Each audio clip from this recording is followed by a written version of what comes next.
Hey, hello, and welcome to the podcast Howling Around. My name is Jeroni, and today I want to talk about a little framework that you can use for your conversations on a date.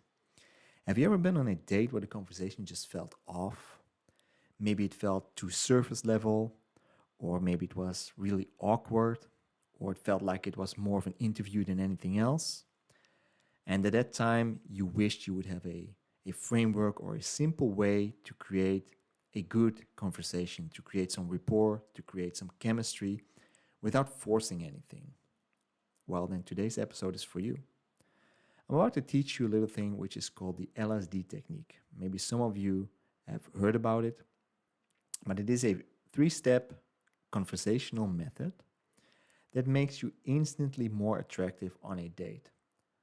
It makes you instantly more attractive during any conversation.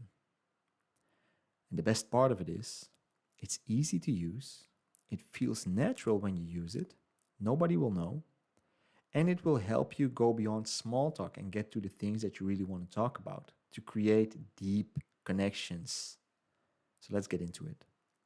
So the LSD technique will help you with difficult conversations. And we all know on a date sometimes it's just tough. Then this technique will help you.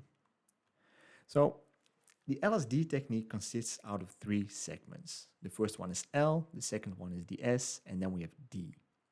So it stands for listen, summarize, and deepen.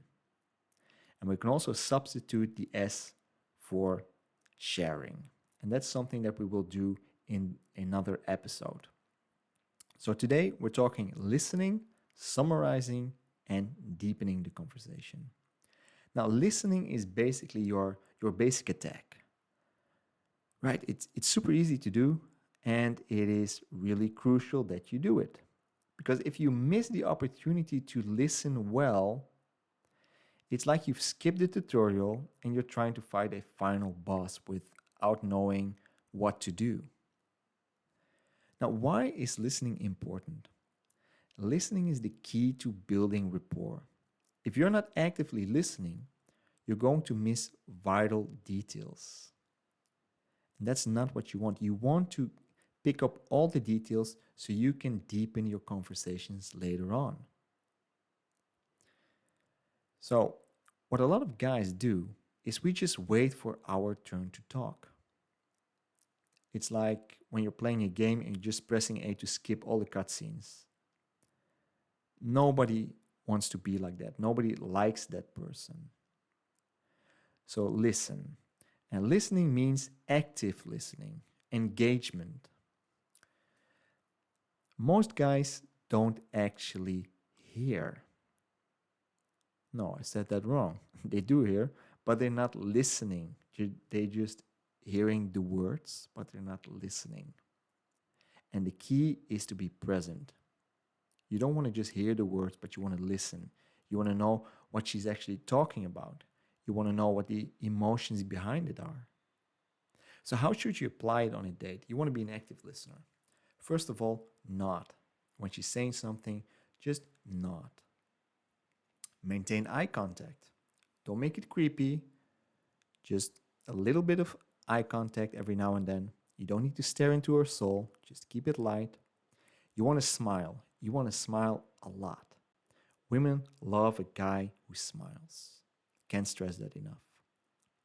And you want to use some verbal affirmations like, that's interesting. Tell me more. I wouldn't have guessed that. Why? When? Just very small verbal cues that she knows you're paying attention and that will basically incentivize her to keep going with the story. You can also just make some sounds like okay, right, wow, ah, all those kinds of sounds. But verbal affirmations are a little bit better. Important for you as a guy, but also as a woman, is you want to notice subtle cues, subtle hints. And that's something that a lot of us are really, really struggling with because we miss the subtle cues. If she gets excited about a topic, you want to lean into it. But you have to pick up on the fact that she's getting excited about what she's talking about. If she's really excited about a specific topic, you want to ask her more about it.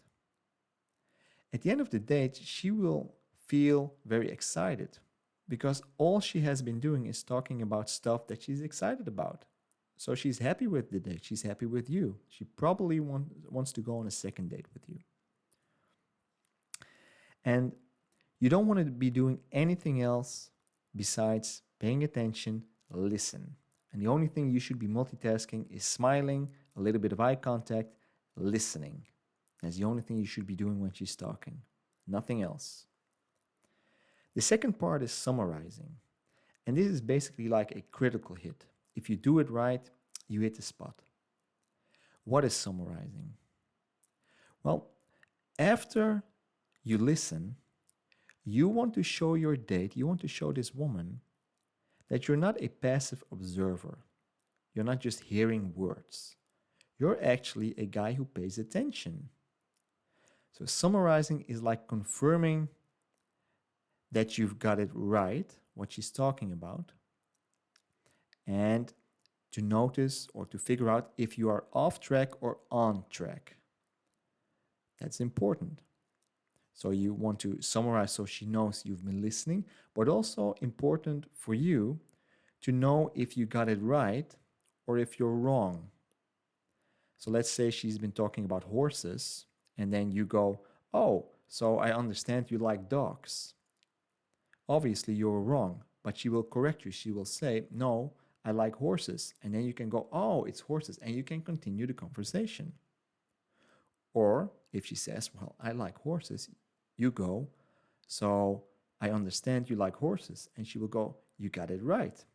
You get bonus points because you've been paying attention. So it's twofold. One, you're letting her know you're listening, and also it helps you to figure out if you're paying attention to the right things, and you can make the conversation go in the right direction. So how should you summarize? Well, you don't need to parrot everything she's saying, but you want to basically repeat what she's been saying in your own words, but really short, really, really sweet. That's what you want to do. Now, what is a wrong example? Let's say she's really excited about photography. So she says, I love photography. And you go, oh, that's so cool. Now what? The conversation just died. That's not a good way to have a conversation. Now, what can you do? You can use the magic sentence, tell me more about that. That's always a sentence that will help you get out of these tricky situations. She says, I love photography. You don't know what the fuck to say. You just say, tell me more. Oh, I really like going to the gym. You don't know what to ask? Tell me more. It's a magical sentence. It will help you.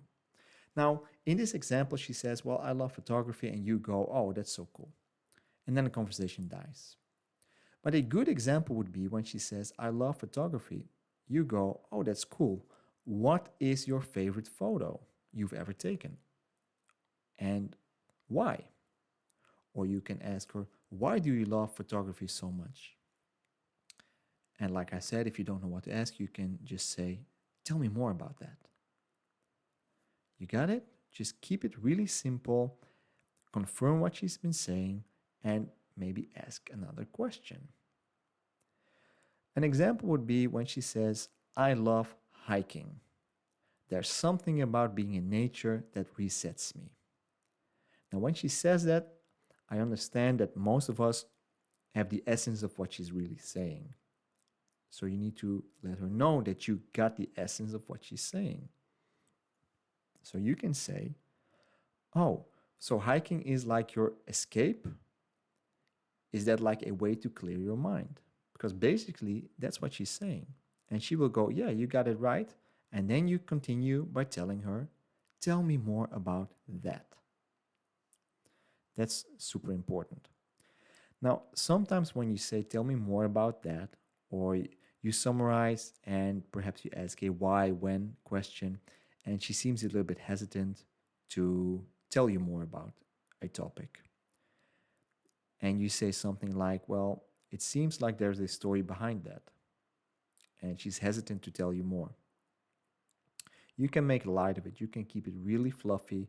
You can just say, or is it a big secret? Or is it really embarrassing? I can keep a secret. I won't tell anyone.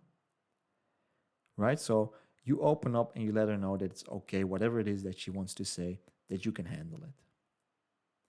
And when you summarize what she's been saying, this makes her feel like you get her, which is incredibly attractive.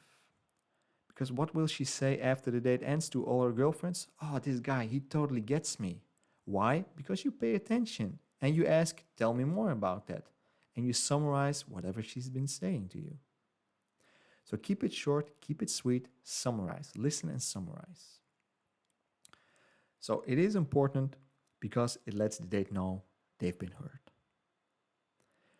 Segment 3 is deepen or deepening the conversation. And deepening the conversation is basically going from the main storyline to side quests. That's basically what we're doing. And you can only do that if you pay attention. So she will probably sprinkle in some details.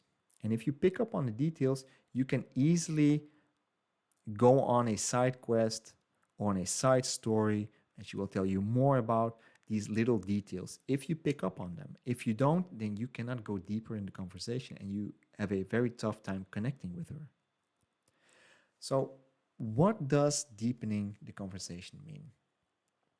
Deepening is where you just go from being an average conversationalist to a master conversationalist because you pick up on all these subtle cues, these subtle details. Most guys keep it really shallow. They stay in the what do you do for work territory. What do you do for hobbies? What is your favorite food? And she will go, "Oh, I'm so bored, I want to go home." Or you have a date that goes on like that for an hour and it feels really shallow because it was really shallow. It was more of an interview. You've been on a date? Ever been on a date where she asks you, what do you do for work? Oh, that's nice. What do you do for a hobby? Oh, that's nice. What do you do for sports? Do you have any brothers or sisters? Yeah. It's really not very engaging. Also, these are questions that lead nowhere. What do you do for work? I'm a manager. Okay. What's your point in asking me this if you don't want to continue, if you don't want to deepen on this question? Most guys avoid going deeper because they probably want to, but they just don't know how. Often it could be a thing of, well, not knowing how or coming off as being too serious. So, a bad example, very surface level. You ask her, what is your dream vacation? And she says, I would like to go to England. And you reply, nice, that sounds fun. Boom, there you are. The conversation is dead once again. A good example would be, what is your dream vacation? She says, England. And you go, nice. Is it the beaches? Is it the culture? Is it something else that draws you there? Now she's emotionally engaged. You've deepened the conversation. You've went from what is your dream vacation to why, and you can keep going and going and going. That is super important to do. Why deepening matters.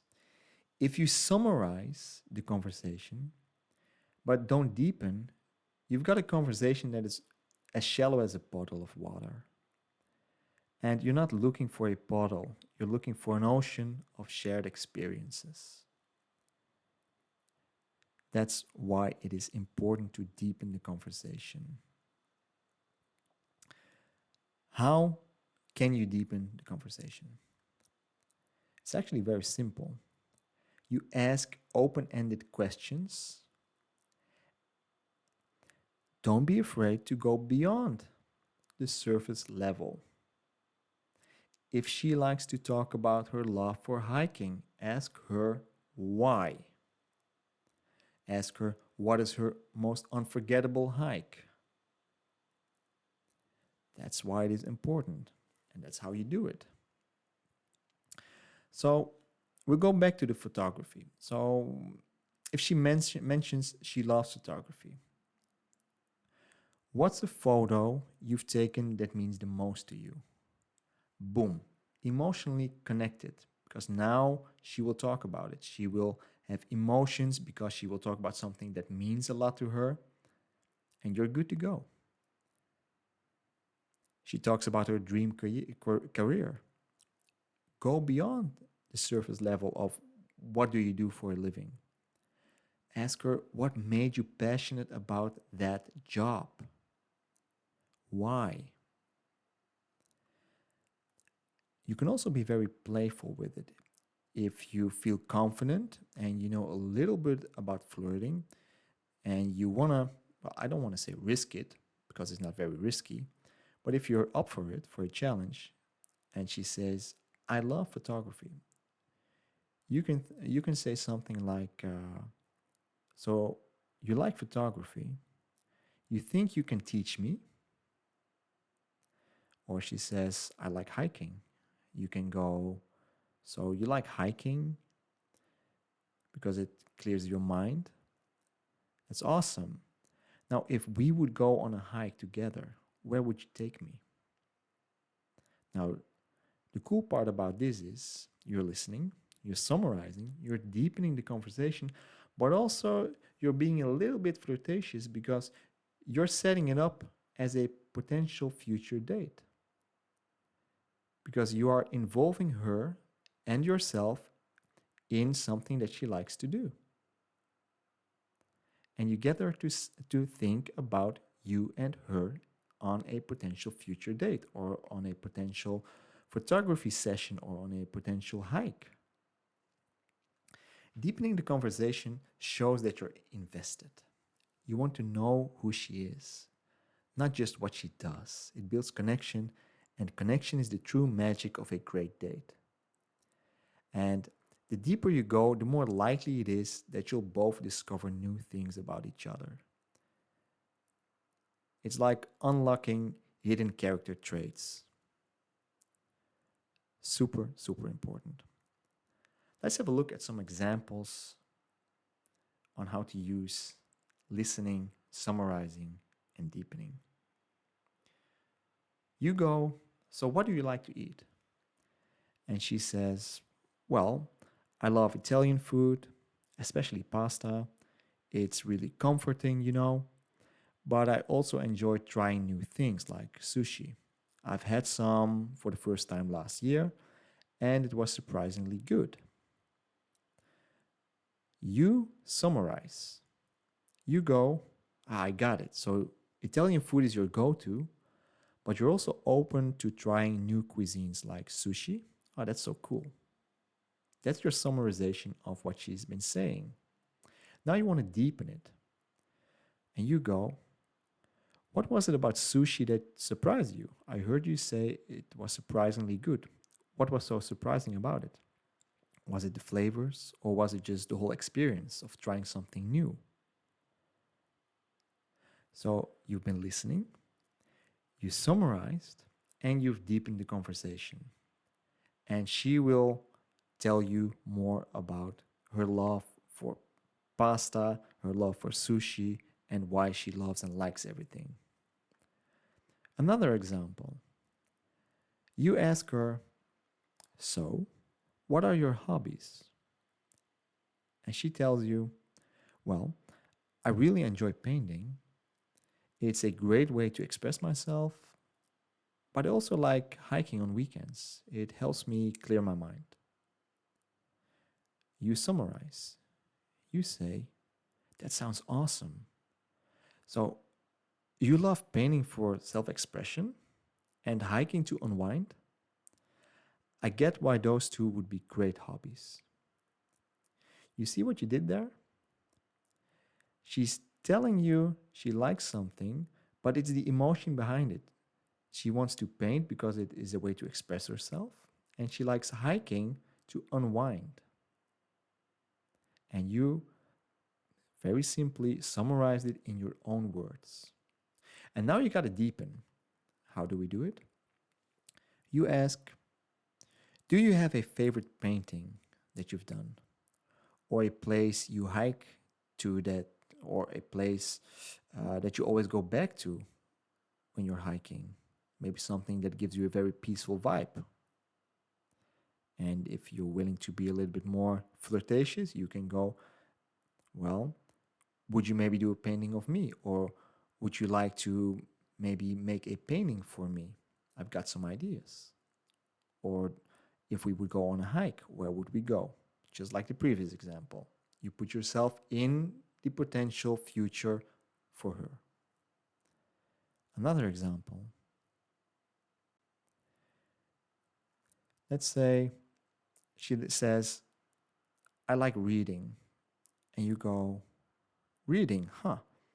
What kind of books do you gravitate towards? Is it fiction, nonfiction? Is it something else?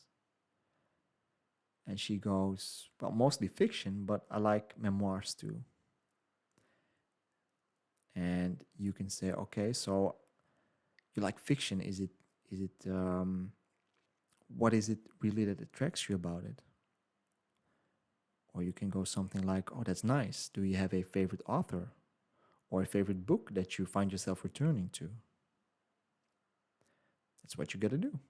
So that's how you summarize and that's how you deepen. Now, there is one tricky part when it comes to conversations. In all my examples, we've been talking to a woman who was very engaging, who was very open, who was really talkative. Something that also happens on a date is you come across a woman that is not really very talkative. It happens for different reasons. Maybe she really doesn't like you, maybe she doesn't like the date and she just wants to go home. Maybe she's a little bit shy, maybe she's had a bad day. Really doesn't matter, but sometimes you get really short answers and that might throw you off because you don't know why. And the thing that we want to do is ask her or tell her, you're giving really short answers. Can you please be a little bit more fun and tell me some stuff when I'm asking you a question? But 10 out of 10 times, you will ruin the date instantly if you do that, even if that is something that your gut is telling you to say to her. But you don't do that. You're smart. You're going to use the LSD technique. You're going to use it. So let's look at an example. If she says something that is very short, even with a short answer, you want to show that you're fully engaged and interested in what she's saying. So if she says, my hobby is reading, and that's it, you can just go, okay, reading, that's cool. Why do you enjoy reading? What kind of books do you usually go for? Right? So you just summarize, even if it is very, very short. And after summarizing, you just ask the follow-up questions that gets her to elaborate on the shorter answers. That's what you got to do. You just use the same technique. Now, what are some key tips for when she's using very short answers? First of all, be calm. Don't get angry. Don't force anything. If her answer is short, then her answer is short. Don't overanalyze it. Don't make her feel pressure to talk more. Just respect her pace. But you got to show you're open. You got to show you're ready to listen more deeply if she's open to deepen the conversation. But you want to be curious. You want to follow up everything with curiosity. And that's a great way to deepen conversation, and it's a great way to express genuine curiosity. Even if the answer is brief, if you say, what do you like to read? What draws you to that? Just asking those questions will open the doors for her to expand. You have to use your own experiences as well. If you use listen and share instead of summarize, let's say she's not really very talkative, she's not very talkative, you can share something of your own. If she's giving you a very short answer, so like let's say you ask her, what do you do for hobbies? And she says, I like to read. Okay. And you go, what do you like to read? And she says, books. Okay. You keep going and going. And you just feel like she's not opening up. You can also go the other route and share something. If she says, well, I like reading books, and you've asked already 5 or 6 questions with a very short answer, you can say, oh, you like reading books? Yeah, I like reading books as well. I like to read X, Y, and Z, and my favorite author, and I've seen the movie, and blah, blah, blah. So you open up a little bit to see if she's open, or if she wants to receive your information, if she wants to be open to you opening up. You want to keep the tone playful. The goal is to nudge her in the right direction without making her feel defensive. So you want to use a little bit of humor, you want to be very lighthearted, because that will go a long way in keeping the mood relaxed. Important, be curious, but don't be critical. And I know it happens. When she's giving you short answers, so you ask her, what do you do for hobbies? And she goes, I read. And you ask her, what do you read? Books. Why? Because I like it. Your fourth question is going to be very different in tone. You're going to sigh. You're going to be like, oh. Okay, so you like to read. Do you like movies? Now you're being critical without even saying, I'm critical. You let her know that you're not okay with the responses she's given. So make sure your tone invites more sharing. Make sure your tone doesn't invite her to close up even more. It needs to invite more sharing, because that's what you want to do. You want to have a connection. So you don't want to suggest that her answers aren't enough. Even though, yes, you're right, they aren't enough. But you don't know why. So you want to be curious, you don't want to be critical. It's all about creating space for deeper conversation if she's open up for it. If she's opening up for it. So you want to use open-ended questions. After calling attention to the short answer, always follow up with an open-ended question that allows her to elaborate if she wants to. And don't push. If she's still not opening up, it might be a sign that she's more reserved. And that's okay. Maybe she, like I said, isn't really into you. Well, then you need to take the microphone and you need to start talking a little bit. So respect the pace and avoid bombarding her with more questions. So if you've been asking her dozens of questions and she's been giving you short answers, well, then you talk a little bit more, because obviously she isn't the one that's going to talk. Now, what do I want you to do in the upcoming week? What I want you to do is use, listen, summarize, and deepen. I want you to have a conversation with a friend, a family member, a coworker, and try to use the listen, summarize, deepen technique. So whatever it is, you listen, you summarize, and you deepen, and see how that goes. Because the more you practice it, the more you do it, the more natural it becomes. Nobody will know that you're using a framework to have a conversation. But the more you do it, the better you become at it. And it's something that you can absolutely use during a date. I know it saved me hundreds of times. So do that for the upcoming week. And next time we'll talk about listening, sharing, and deepening the conversation. So for now, have a good day, and I'll talk to you next time. Bye-bye.